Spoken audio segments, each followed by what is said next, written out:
เจ้าทักทายสบายดีเนาะเพื่อนๆเนาะก็พอกันเนาะกับซ่องของเกษตรสวนยางผสมผสานเนาะทุกคนเนาะเพราะว่าเราได้เปลี่ยนสื่อซ่องใหม่เนาะเพื่อนๆเนาะก็คือมันเราเฮ็ดเกี่ยวแก่กับการเกษตรเนาะก็หมายความว่าเราเฮ็ดหยังก็มีทั้งเราเฮ็ดให้เฮ็ดนาเนาะกับกำลังก็ขึ้นมาแต่ไถนาเนาะเพื่อนๆเนาะกินเนาะไถนากำลังหว่านข้าวเฮ็ดนาแซงเนาะเพื่อนๆเนาะก็ถือว่า สำหรับเฮาเฮ็ดส่วนอย่างนี่มันบ่มีคอนเทนต์หลายปานใดเนาะก็คือบ่มีหัวข้อที่จะนำเสนอหลายปานใดก็เลยเฮาจะแบ่งมาเป็นช่องของเกษตรผสมผสานเนาะทุกคนเนาะแล้วเฮาเฮ็ดหยังปลูกยางปลูกข้าวแล้วก็เฮาเลี้ยงเป็ดเฮาจะเลี้ยงไก่แล้วก็เลี้ยงปลานำเนาะทุกคนเนาะเฮาจะเฮ็ดเป็นหัวข้อแล้วก็เฮ็ดเป็น EP ไปเนาะก็ถือว่าคลิปนี้ก็ มากับพ่อกันเนาะก็คืออยู่ที่สวนยางเนาะเพื่อนๆก็โดนเติบแล้วเฮาบ่ได้ มาอัพคลิปลงนี่ก็ถือว่าบ่แม่นเป็น3อาทิตย์แล้วบ่จักเนาะทุกคนเนาะก็มื้อนี้เฮาก็มาเบิ่งเนาะมาเลาะเบิ่งสวนเนาะแล้วก็มาเลาะเบิ่งสำหรับช่วงนี้ก็น้ำหมอกกำลังลงอยู่เนาะอันนี้ก็เป็นท้ายปี2025เนาะ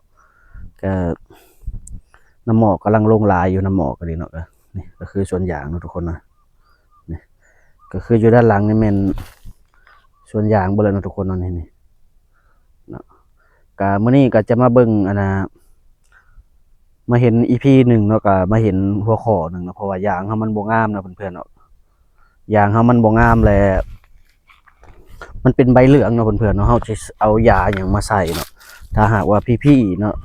หรือว่าอ้ายพี่บ่ว่าจะเป็นทางฝั่งลาวฝั่งไทยเนาะเพื่อนๆเนาะเขามาเห็นคลิปนี้คลิปของข้าพเจ้าเฮ็ดเนาะ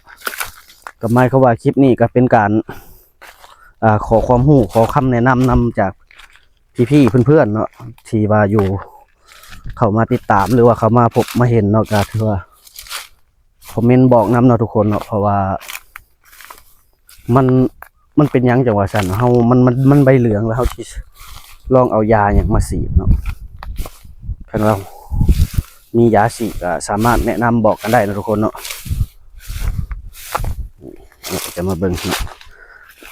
เนาะทุกคนเฮาฉีดยาหมดเนาะโอ้ตายคักปานหยังเนาะนี่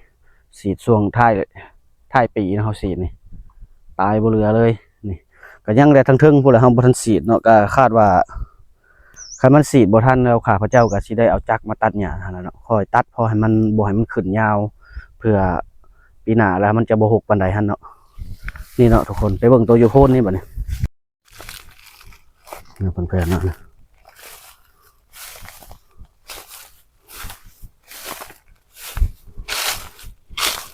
โอ้ต้นนี้เนาะเพิ่นๆเนาะใหญ่ละใหญ่หลายละแต่ละต้นซ้ำนี่เบิดนี่ว้าวคักขนาดเลยก็บ่เกินอีก3 ปีเนาะเพื่อนๆเนาะ3 ปีปลายกันแต่ละต้นซ้ำนี่เบิดหั่นนะแต่ว่ามันก็ปราศจากบ่ได้เนาะมันก็มีทั้งต้นใหญ่แล้วก็ต้นน้อยเนาะสำหรับยางของข้าพเจ้านี่ยางอันน่ะ 3 ปีปลายเนาะทุกคนเนาะนี่บ่เป็นหยังมันจะมีต้นน้อยเนาะก็เพราะว่ามันตายแล้วเฮาเอามาแซมหั่นแหละมันจะเกิดมีต้นน้อยหั่นเนาะนี่ตัวนี้มันเฮาหากระสีเนาะกำลังตายหญ้าก็สำหรับยามนี้ก็กิ่งงาก็สิประมาณนี้เนาะทุกคนเนาะนี่กำลังแตกเลยโตขึ้นก็ดีตอนนี้มันจื้อบ่เทิงแล้วเนาะเอาก็สิมีแต่มาฮอนลงหน่อยหนึ่งเนาะเพื่อนๆเนาะตัวนี้จะขอฮอนลงหน่อยหนึ่งตัวนี้ฮอนกิ่งฮอนงามันนี่แล้วออกเนาะจะบ่ให้มันอันนั้นให้มันขึ้นไปสักนี้แล้วก็โอเคแล้วบาดนี้ตัวนี้นี่เนาะเพื่อนๆเนาะนี่มาเบิ่งตัวนี้น้ำกันเลยนี่เห็นปะมันจะต่างหมู่ที่สุดเนาะคนเนาะเห็นปะเหลืองกระติ้วอยู่เนาะก็มีต้นนั่นนี่ก็เหลืองแล้วเขาจะเอายาอย่างมาฉีดเนาะเพราะว่ามียาฉีดบอกหรือยาสูตรใดเนาะมาฉีดนะทุกคนเนาะแต่มันมียาซูเปอร์หมากดกตัวที่ว่าข้าพเจ้าฉีดใส่มันนะมันฉีดสามารถฉีดได้บ่แทนกันได้บ่เนาะคลิปนี้ก็ถือว่ามาเป็นการขอความรู้นำเนาะทุกคนเนาะนี่ข้าพเจ้าเคยมาเบิ่งเทื่อหนึ่งแล้วเนาะแต่ว่าอันนั้นบอกทุกคนเนาะใบบ่เหลืองหนึ่งใบเหลืองขนาดเลยคาดว่ามันติดเชื้อราบ่หรือว่ามันเป็นอย่างไรบ่ติดเชื้อราอะไรแบบนี้นะใบเหลืองเนาะเพราะฉะนั้นแล้ว คลิปนี้ก็เป็นการขอความรู้นำเนาะว่าเฮาสิเอาอันน่ะเอายาสูตรใดมาฉีดเนาะถือว่าให้มันตรงตรงแก้ไขให้มันตรงปัญหาเลยหั้นนะเนาะเพื่อนๆเนาะบ่อยากเป็นว่าเป็นการเดาว่าเอาตัวใดมาฉีดคิดว่าเฮาแก้ไขให้มันตรงปัญหาก็คือเฮาจะได้เอามาฉีดนี่มันเหลืองแล้วมันจะตายแล้วเด้เพื่อนๆนะนี่ก็หมายความว่าอยากตายแล้วเด้ต้นนี้นี่อยากตายนี่นะมันเหลืองมันแห้งมันอยากตายแล้วโอ้ทุกคนเนาะบ่ได้มาสุดหนาจะได้มาฉีดซะก่อนนะทุกคนใบเหลืองแห้ง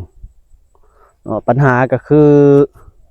มันสิเป็นย้อนว่าดินแห้งแล้งบ่หรือว่ามันสิอันน่ะ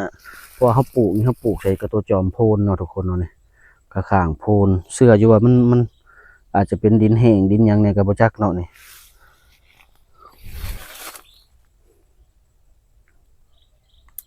มาทุกคนใบเหลือง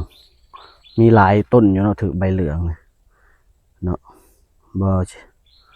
ก็คือต้นใหญ่แล้วก็ต้นนี้นำคือกันเนาะเพื่อนๆเนาะนี่เดี๋ยว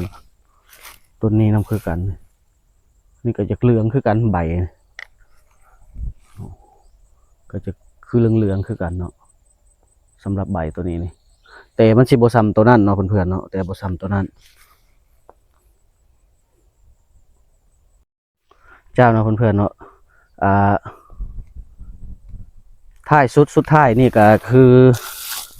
อยากขอคำแนะนำนำอะไรเนาะเพื่อนๆเนาะนี่ก็คือต้นเก่าต้นเดิมนี่แหละนี่เนาะก็คือหมายความว่าอยากขอคำแนะนำนำสำหรับต้นนี้เนาะมันจะเป็นใบเหลืองแล้วก็มันจะเป็นใบแหมตายเนาะก็คือสำหรับยาที่เราจะเอามาใส่นี่มันจะเอายา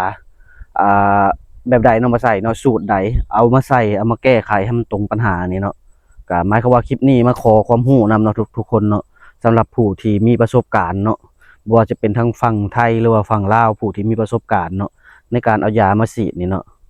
ก็คลิปนี้จะมาขอความรู้นำเนาะก็ถือว่าบ่มีหยังหลายคลิปนี้เนาะเพราะว่าเฮาเมื่อสวรรค์เนาะก็สิหน้ากันว่าถ้าเพื่อนๆคอมเมนต์บอกในใต้คลิปนี้ก็จะหาซื้อมานำเนาะทุกคนหาซื้อมาแล้วก็จะได้ฉีดเลยเนาะเจ้ามาเฮานี่ก็ถือว่าบ่มีหยังหลายเนาะทุกคนเนาะก็ขอสิ้นสุดคลิปเนาะก็ขอกล่าวคำว่าสบายดีเนาะ